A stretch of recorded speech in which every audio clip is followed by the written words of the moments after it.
Right, we've reached mashing in temp. It's time to start getting the grains in. Okay, so we're all started running, so time to start the brew timer. Off we go.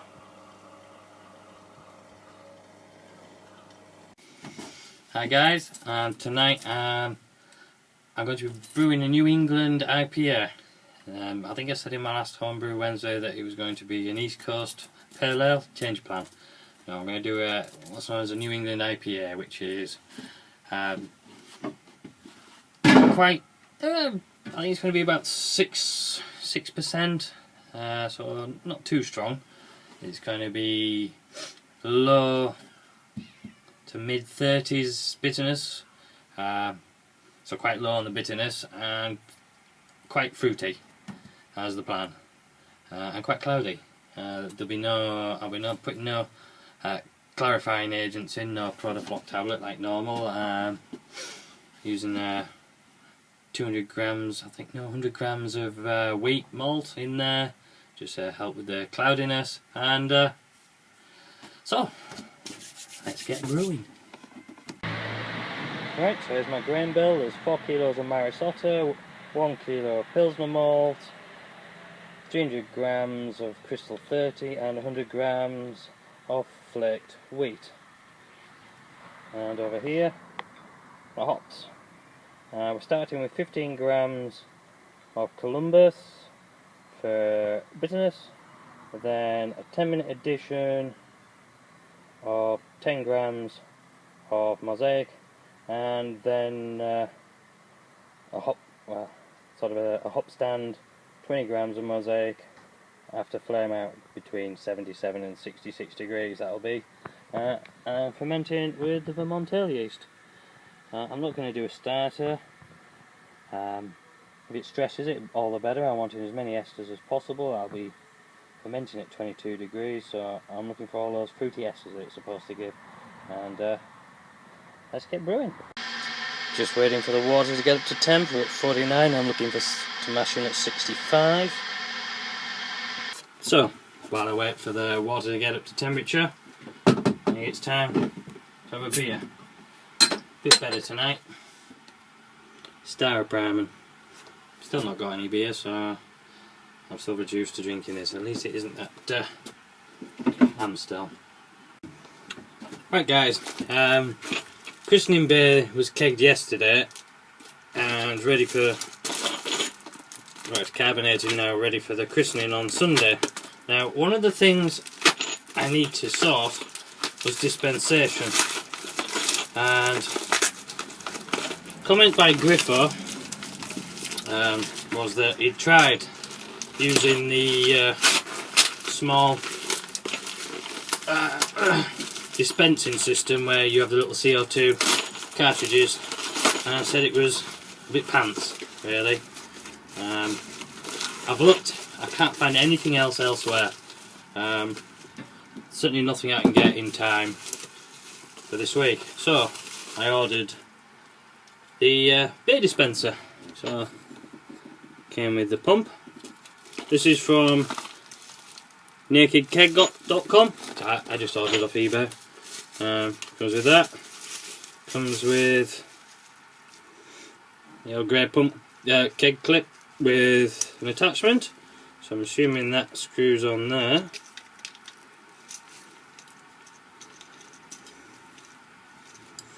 Like so.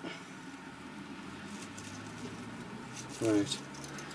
I'm guessing you press that button to dispense it. Right. So then you take that off, and inside here, the rest of my order is the gas bottles.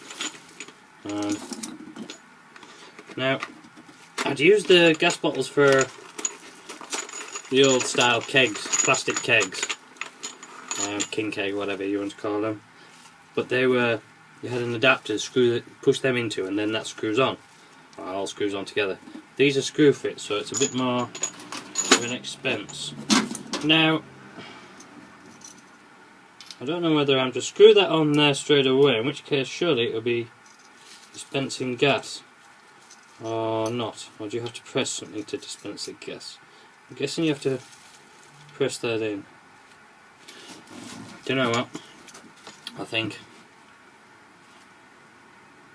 I'll try and I'll put it on. We'll see what happens. It's the worst that can happen. We lose all the gas. So that screws onto there. Yeah, there's a bit of escape of gas there as it punctured it. But that's now on. Tighten these up. I'm assuming that's so.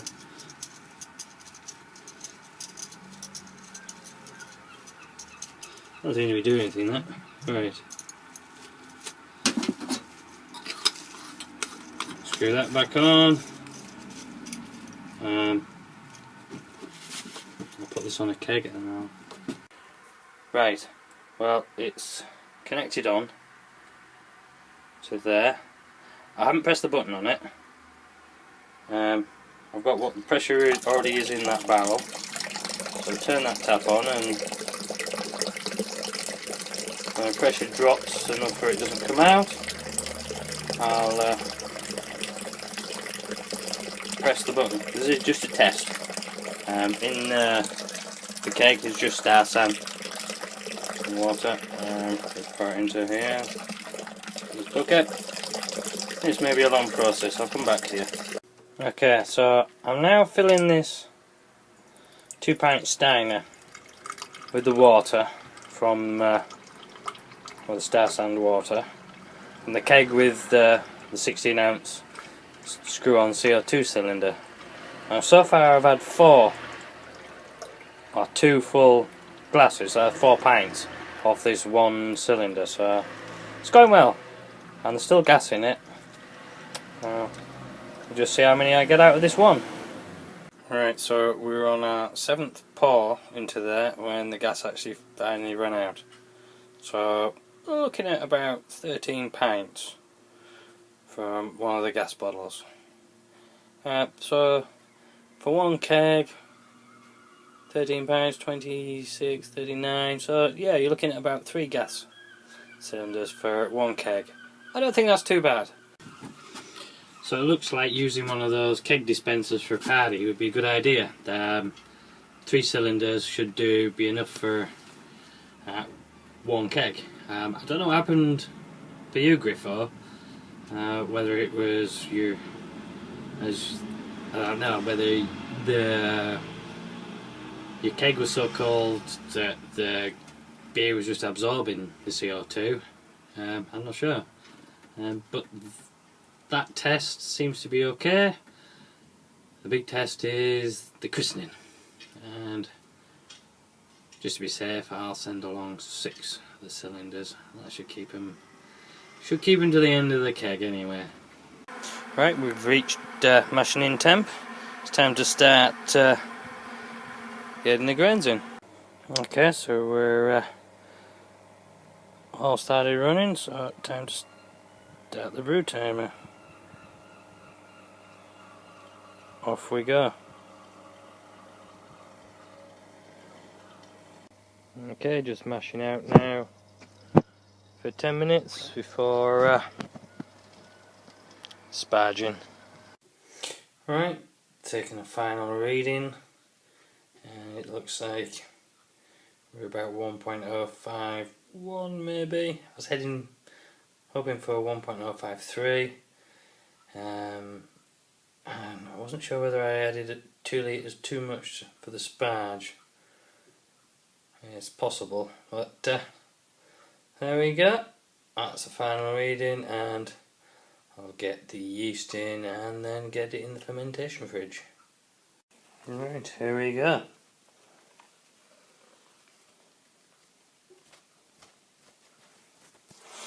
That's the, I don't know if you can see that. That's the White Labs Vermont ale yeast in, and away she goes.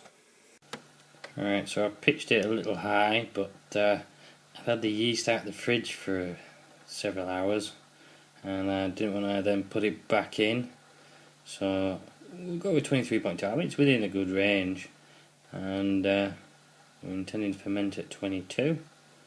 So I'll keep you updated.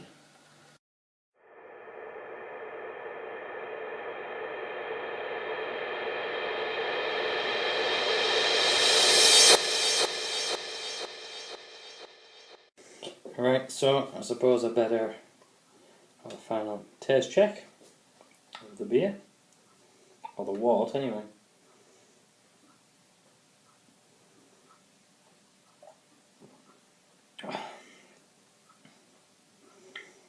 It's sweet. There's a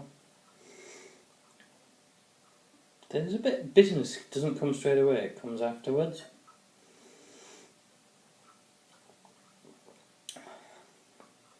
But it's quite sweet as expected. Bit of a peppery aroma. See, that bitterness starts to come through now. It's quite on your tongue bitterness. Sort of the sides of your tongue. Okay. Keep you updated.